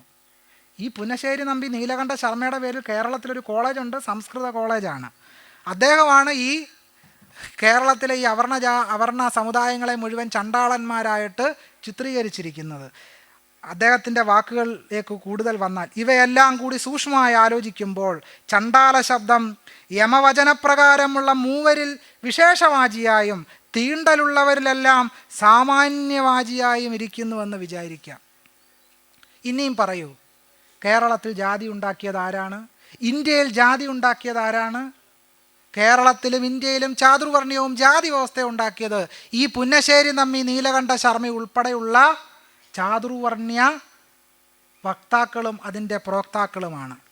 ഈ സന്ധ്യയ്ക്ക് ചൊല്ലുന്ന നാമ കീർത്തനങ്ങളിലൂടെയാണ് ഇപ്പോൾ ഈ ബ്രഹ്മസൂത്രവും ശാങ്കരഭാഷ്യവും എല്ലാം പറഞ്ഞെങ്കിലും ഇതതിൻ്റെ ഒരു ഭാഗമാണ്. പക്ഷേ ഈ ചാതുർവർണ്ണയവും ജാതി വ്യവസ്ഥയെല്ലാം നമ്മൾ സ്വാംശീകരിക്കുന്നത് ഈ രാവിലെ വളരെ പെട്ടെന്ന് ഓഫീസിലേക്കും സ്കൂളിലേക്ക് പോകുന്നതിന് മുമ്പുള്ള പ്രാർത്ഥനയും വൈകുന്നേരം എല്ലാം കഴിഞ്ഞ് വന്നിരുന്ന പ്രാർത്ഥനയുണ്ട്. ഈ 2 പ്രാർത്ഥനകളിലാണ് ദിവസവും ചാതുർവർണ്ണയം നമ്മൾ ഔഷധം പോലെ സേവിച്ചു കൊണ്ടിരിക്കുന്നത്. അതിലെ ഒന്ന് രാവിലെ കേൾക്കുന്ന ഔഷധം വായിക്കാം. ഗർഭസ്ഥനായി ഭുവി ജനിച്ചും മരിച്ചും ഉദകപ്പോള പോലജന സന്ധ്യേന നിത്യഗതി ത്വദ്ഭക്തിവർദ്ധനമുദിക്കേണമെന്മനസി നിത്യം തൊഴായി വരിക നാരായണായ നമ. ഹരിനാമകീർത്തനം അത് രാവിലെ 5 മണിക്ക് കേൾക്കാം. എന്താണ് പറയുന്നത്? ഗർഭസ്ഥനായി ഭുവി ജനിച്ചും മരിച്ചും ഉദകപ്പോള പോലെ ജനസന്ധ്യേന നിത്യഗതി. കേൾക്കുമ്പോൾ മനുഷ്യരൊക്കെ ഇങ്ങനെ ജീവിച്ച് മരിക്കുകയാണെന്നൊക്കെ തോന്നും. അല്ല, വളരെ വ്യക്തമായി കർമ്മ പുനർജന്മ സിദ്ധാന്തത്തെ പറ്റിയാണ് ഇവിടെ പറയുന്നത്. ഭാഗവത കീർത്തനം, ഭാഗവത സപ്താഹം ഇപ്പോൾ വളരെ പ്രസിദ്ധമായിട്ട് നടന്നുകൊണ്ടിരിക്കുക. ഭാഗവത സപ്താഹം നടത്താത്ത ഒരു ജില്ല പോലും ഇപ്പോൾ കേരളത്തിലില്ലെന്ന് വേണം പറയാൻ. അത് ആദ്യത്തെ കരളിൽ വിവേകം കൂടാതെ കണ്ട് ഒരുവനുമുണ്ടോ എന്ന് തുടങ്ങുന്ന ഒരു ശ്ലോകമുണ്ട്. അതിലൊരു വരിയാണ്, കീഴിൽ ചെയ്ത ശുഭാശുഭ കർമ്മം മേലിൽ സുഖദുഃഖത്തിന് കാരണം, സുഖമൊരു ദുഃഖം കൂടാതെ കണ്ടൊരുവനുമുണ്ടോ നാരായണ ജയ. എന്താണ് അർത്ഥം? കഴിഞ്ഞുപോയ ജന്മങ്ങളിലെ സഞ്ചിത രൂപത്തിലുള്ള ശുഭാശുഭ കർമ്മങ്ങളിൽ കുറേ പ്രാരബ്ധമായി തീർന്ന് നാം അനുഭവിക്കുന്നു. അങ്ങനെ ജീവിതം സുഖദുഃഖ സമ്മിശ്രമാകുന്നു. രാവിലെ എഴുന്നേറ്റിരുന്ന് നമ്മളെ കീഴാളരാക്കുന്ന കീർത്തനം രാവിലെ മുതൽ ഔഷധ രൂപേണ സേവിക്കുക. കഴിഞ്ഞില്ല. കെട്ടുകളായത് കർമ്മം പുരുഷന് കെട്ടുകളറ്റേ മുക്തി വരൂ ദൃഢം, കെട്ടുകളോ ഫലഭുക്തിയാ തീരും കെട്ടാ ഇനിയും നാരായണ ജയ.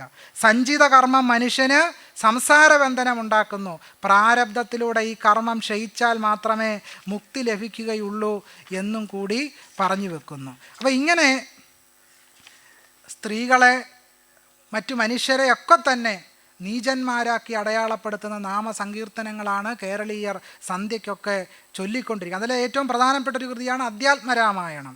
അച്ഛനെന്തുള്ളിലൊന്നിച്ചയെന്നാൽ അതെങ്ങിച്ചയെന്നുറച്ചിടേണം അമ്മയും ഭർത്തൃകർമാനുകരണമത്രേ പാതിവൃത്യാനിഷ്ഠാവധൂനാമെന്ന് നിർണയം. ദിവസവും ഒരു ഇടവേള പോലും ഇല്ലാതെ ഭർത്താവിനെ സേവിക്കുക എന്നുള്ളതാണ് ഒരു സ്ത്രീയുടെ പാതിവൃത്യ നിഷ്ഠ എന്ന് പറയുന്നത്. സംഭവപർവം, എഴുത്തച്ഛൻ്റെ സംഭവപർവത്തിൽ പറയും, സ്വാതന്ത്ര്യം നാരിമാർക്കില്ലെന്നല്ലോ ചൊല്ലിയിടുന്നു, താതൻ താൻ രക്ഷിക്കണം കൗമാര വയസ്സിങ്കൽ, ഭർത്താവ് രക്ഷിക്കണം വാർദ്ധക്യ വയസ്സിങ്കൽ.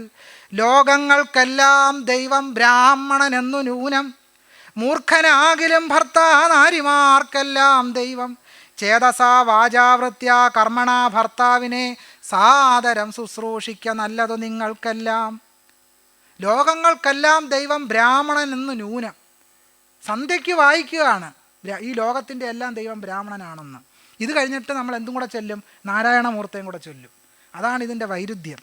ഇനി സങ്കരജാതികളുടെ ധർമ്മം എന്താണെന്ന് പറയുന്നുണ്ട്. സങ്കരജാതികൾക്കുള്ള ക്രമം ചൊല്ലാം, പങ്കമന്യേ തത്തജാത്യാചാരങ്ങളും ചെയ്യുകയും ബ്രാഹ്മണരോടുള്ള ചേർച്ചയും ചെയ്യരുതേ സ്തേയവും അസത്യങ്ങളും. ഭാഗവത പുരാണം, ഭാഗവതം കിളിപ്പാട്ടിലെ വരികളാണ് ഇത്. ഇനിയും ശൂദ്രധർമ്മം എന്താണെന്ന് പറയുന്നുണ്ട് ഭാഗവതത്തിൽ. ഗോരക്ഷയും കൃഷി വാണിഭം ഈ വക നേരോടെ ചെയ്യുക ശൂദ്രൻ ഇവ ലക്ഷണം. അപ്പം ഇങ്ങനെ ഭാഗവത സപ്താഹയജ്ഞത്തിലും കർക്കിടക മാസത്തിലും എല്ലാ ദിവസവും രാമരാമ വാഹിമാം പോലെ നാം ചൊല്ലിക്കൊണ്ടിരിക്കുന്നത് ഈ ചാതുർവർണ്ണ്യത്തെയും ജാതി വ്യവസ്ഥയും ഒക്കെ തന്നെ ന്യായീകരിക്കുന്ന വചനങ്ങളും വാക്കുകളും സിദ്ധാന്തങ്ങളും അമ്മൂമ്മ കഥകളുമാണ് എന്നുള്ളതാണ് ഇതിൽ നിന്നെല്ലാം നമുക്ക് ബോധ്യപ്പെടുന്ന ഒരു പ്രധാനപ്പെട്ട വിഷയം. ഈ കാണുന്ന ഈ ഗ്രന്ഥങ്ങളിലെ വിശ്വാസങ്ങളെ തന്നെ മുനി നാരായണ പ്രസാദ് നിത്യചൈതന്യയും ഏറ്റെടുത്ത് വ്യാഖ്യാനിക്കുന്നത് നിർഭാഗ്യകരവും അതിസങ്കടകരവുമാണ് എന്ന് പറയാതെ നിവർത്തിയില്ല. ഈ അതേ ആശയങ്ങളാണ് വലിയ വിപ്ലവകാരി എന്ന് പറയുന്ന സ്വാമി വിവേകാനന്ദനും സ്വാമി ദയാനന്ദ സരസ്വതിയും ഒക്കെ തന്നെ ഇതേ ആശയങ്ങൾ തന്നെയാണ് പറഞ്ഞു വെച്ചിട്ടുള്ളത്. അതുകൊണ്ട് തന്നെ സഹോദരൻ അയ്യപ്പൻ പറഞ്ഞു, സ്വാമി വിവേകാനന്ദൻ ഇന്ത്യയിലെ ജാതി വ്യവസ്ഥയെ വാർണിഷിട്ട് കാണിക്കുകയായിരുന്നു എന്നുള്ളത്. ഈ സ്വാമി വിവേകാനന്ദനെ ഒന്ന് പറയാനൊരു അവസരം, കാരണം അത് പറയാതെ ഇവിടുന്ന് ഈ പ്രത്യേകിച്ച് സഹോദരൻ അയ്യപ്പൻ്റെ ഈ ജന്മസ്ഥാനത്തു നിന്ന് പോയാൽ വെറുതെയാകും, ദുഃഖകരമാകും എന്നുള്ളത് കൊണ്ട്. കാരണം സ്വാമി വിവേകാനന്ദൻ വലിയ പുരോഗമനകാരിയും അദ്ദേഹം പുരോഗമനത്തിൻ്റെ വിപ്ലവ തേജസ്സുവാണെന്നാണ് കേരളത്തിലെ പുരോഗമന ബുദ്ധിജീവികൾ എഴുതി പിടിപ്പിച്ചിരിക്കുന്നത്. സ്വാമി വിവേകാനന്ദൻ പറഞ്ഞു, ഞാനിവിടെ ഉദ്ധരിക്കുന്നത് മുഴുവൻ അദ്വൈതാശ്രമം കൽക്കട്ട പ്രസിദ്ധീകരിച്ച പുസ്തകവും അതുപോലെ തന്നെ രാമകൃഷ്ണാശ്രമം പുറപ്പെടുവിച്ച പുസ്തകത്തിൽ നിന്നുള്ള ഉദ്ധരണികളാണ് ഇവിടെ പറയുന്നത്. അതുകൂടി പറഞ്ഞുകൊണ്ട് ഞാൻ എൻ്റെ സംഭാഷണത്തിൽ നിന്ന് വിടവാങ്ങാം.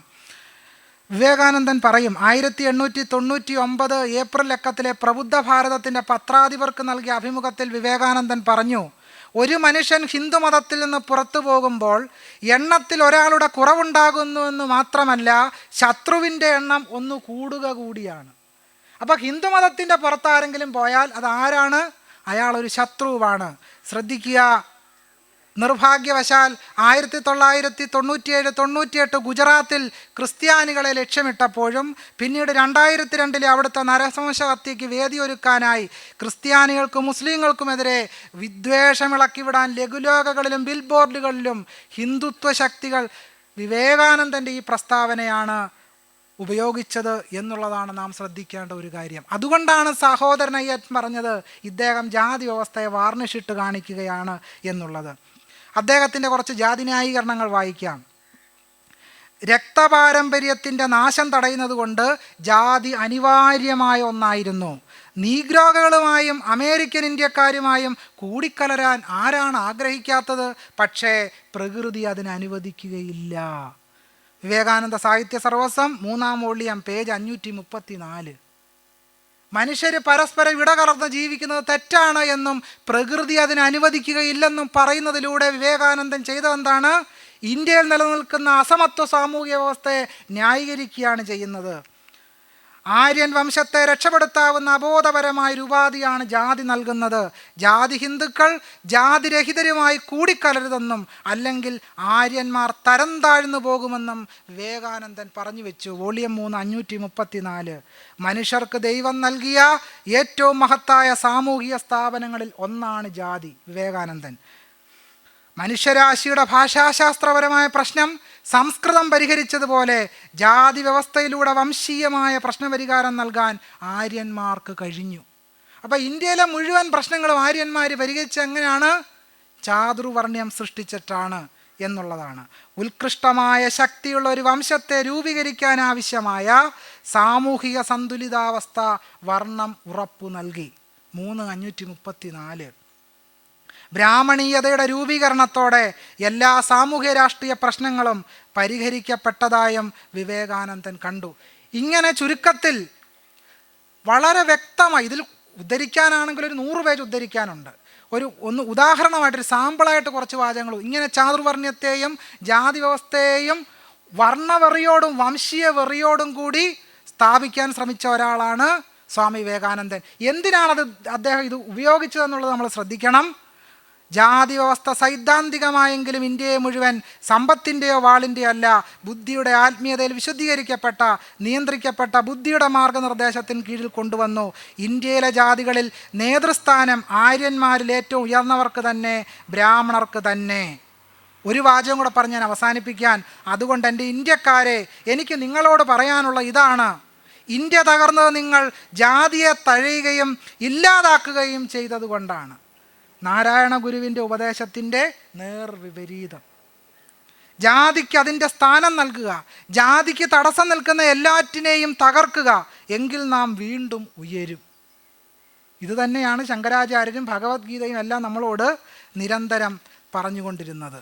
അപ്പം ഈ വ്യവസ്ഥയെ തകർക്കാതെ ഇന്ത്യയിലെ വർണ്ണബാഹ്യരായ മനുഷ്യർക്ക് രക്ഷയില്ല, അവർക്ക് ജീവിക്കാൻ കഴിയില്ല എന്നുള്ളത് നമ്മൾ ആഴത്തിൽ തിരിച്ചറിയേണ്ടതായിട്ടുള്ള ഒരു സാമൂഹ്യ സന്ദർഭത്തിലാണ് നാം ജീവിക്കുന്നത് എന്നുള്ളത് നമ്മൾ പ്രത്യേകം തിരിച്ചറിയേണ്ടതായിട്ടുണ്ട്. ഡോക്ടർ BR അംബേദ്കർ പറയുന്ന ഒരു പ്രസക്തമായ കാര്യമുണ്ട്. ഈ ബ്രാഹ്മണൻ മുഖത്തു നിന്നും അതുപോലെ തന്നെ ശൂദ്രൻ പാദത്തിൽ നിന്നുമൊക്കെ ജനിച്ചു എന്ന് കരുതപ്പെടുന്ന ഈ സിദ്ധാന്തത്തെ ഇന്ത്യയിലെ വർണ്ണബാഹ്യരായിട്ടുള്ള ജനങ്ങൾ തകർക്കാതെ ഇന്ത്യയിലൊരു വിപ്ലവം സാധ്യമല്ല എന്ന് ഡോക്ടർ BR അംബേദ്കർ അനിഷേധ്യമായി പ്രഖ്യാപിച്ചു. അതുകൊണ്ട് തന്നെ annihilation of caste doctor BR Ambedkar സൂചിപ്പിച്ചതുപോലെ ഏതൊരു ഇന്ത്യയെ നിഷേധിക്കുന്ന, ധാർമ്മികതയുടെ ഏതൊരു ഭാഗവും നിഷേധിക്കുന്ന വേദങ്ങളും ശാസ്ത്രങ്ങളും ഡൈനാമിറ്റ് വെച്ച് തകർക്കണം. എല്ലാവർക്കും നന്ദി, നമസ്കാരം.